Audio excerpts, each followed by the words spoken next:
Hello everyone, it's Artsy back again, and this time I'm trying out some art supplies that I recently got, mostly from sales and from art shops in Brighton.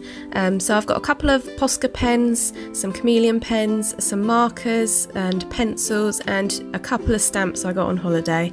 I did have a bit of a fail in this video, but never mind, it's all part of the rich tapestry of life. As you can probably tell, most of the supplies I've got this time are skin toned because it was one of my resolutions to start drawing more people and people in positions and things like that. So yeah. Here are the two stamps I included. They're very pretty, but I soon realised that I don't really know how to use them properly. So let's just get straight into the drawing. Yeah, I just put a little forewarning because I do start drawing a nude. I didn't even think about it. Sorry, kids. Yeah, so I'm going in with the colour dark carmine, and there's a couple of other colours. I've got a rose pink, salmon pink, and bluish pale. The first thing that I noticed about these pencils was that they weren't as easy to go on the paper as my Inktense pencils, which are slightly more soft, I think. So here's me doing some swatches for you, just so that you can get the idea. But yeah, I noticed that when shading over the top of them with a different colour, they would go a tad waxy, but this could probably be improved if you use water with them, because they are watercolour pencils, same as the Inktense. Saying that, I probably should have tried them with water for you. Perhaps I'll do that in another video. But on the whole, I thought they were nice colours, and they came out quite nice and clear, and pretty much true to the colour of the body of the pencil. So I was pretty happy with them. I do actually like the way they look as a whole. When I look closer at it, I do kind of like the cool tones, especially of the blue in it. It sort of offsets the picture slightly differently. I often go for kind of wacky colours when I'm doing portrait work anyway, so that's good.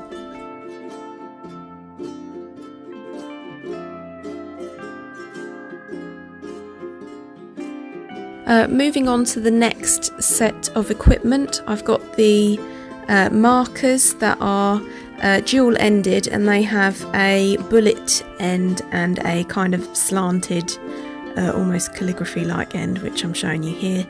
And I decided not to do a picture with these, mainly because they were so pale. I thought it may be a little bit futile because I don't have the equipment yet to show you the best quality that I could.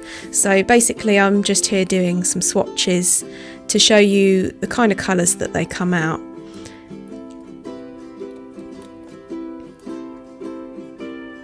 I was pretty happy with the colours actually. They're all very subtle, and I like that. I like that they're kind of more of a paper stain than they are like a big bold colour, and I think they'll work really well if you're doing something like a graphic novel and you're just trying to get like subtle shade and things like that. So I'm definitely going to be using these for a lot of practice and improvement. Here it's kind of hard to show you, so I think I show you in a different light, just so that you can see what they look like after a few days as well, now that they've dried. So there's some that are a little bit more luminous than others, but on the whole I think I can make some really good skin tones with these, so I'm quite pleased with them. I mean, one or two of them disappeared. I don't know where this one went. But yeah, they're pretty nice colours. And they were on sale, so that's always good news. Next we have the Chameleon pen colour tops, and this is a 5-pack, and I went for kind of some earthy green tones because they tend to be my favourite because I draw a lot of plants. And I was rather confused with these when I got them out.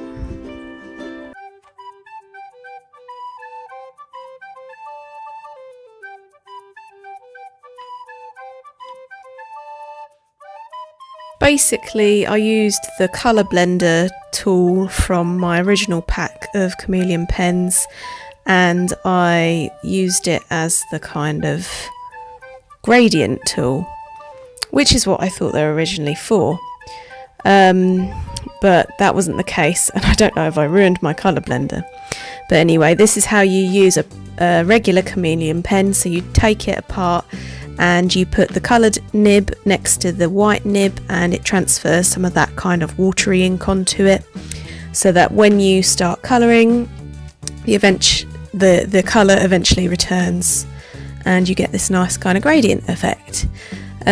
So basically, because I didn't know how to use them at the start, I just carried on using my colour blender tool with the nibs of the colour tops, and it kind of worked, but I don't think this is what you're meant to do.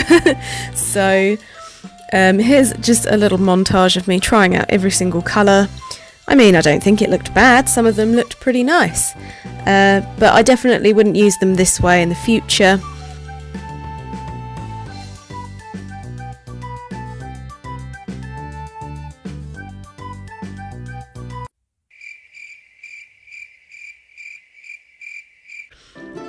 Now here is how you're supposed to use them. So I got one of my original Chameleon pens and I put it with the colour blender pen, and basically it blends the two colours together in a really nice kind of blendy way.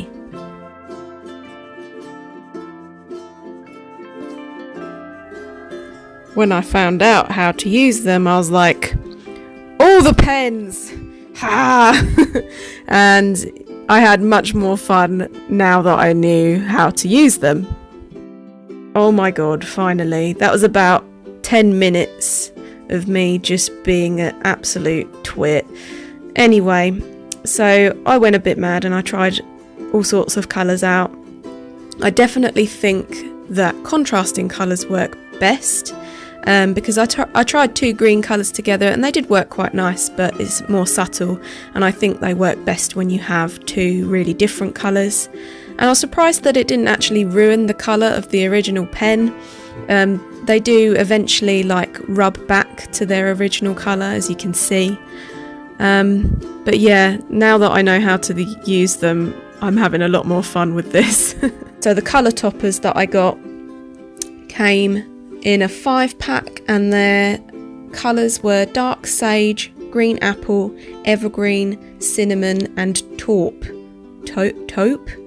I don't even know how you say that.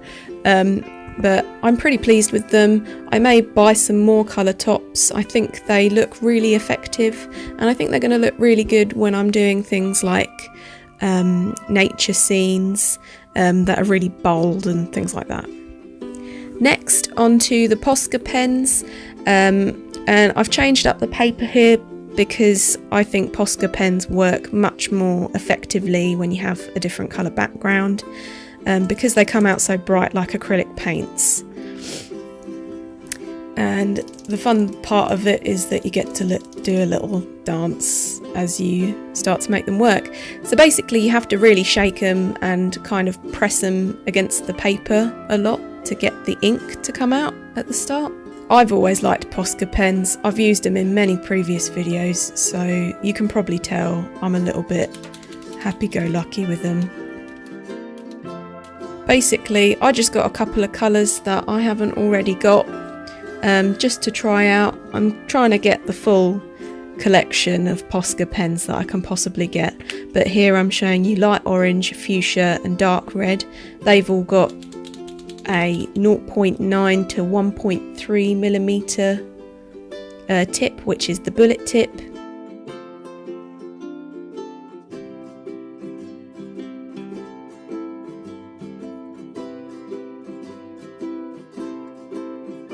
And then this white one has a nice pin type end so that you can do lots of detail. This is actually a rebuy. I've already had this pen and it worked so well that I've basically used all the ink in the first pen.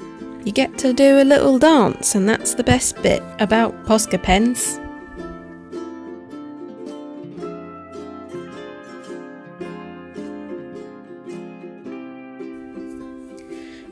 here comes the stamps montage.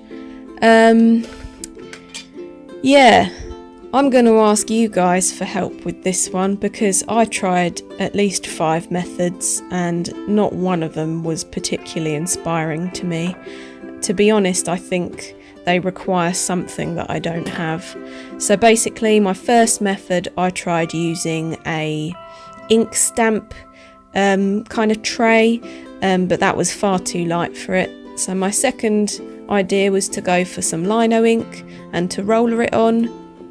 This didn't work because I just couldn't get enough kind of pressure onto the stamp, so only really the edges came off. My third method was to kind of sponge it on. This didn't work on paper.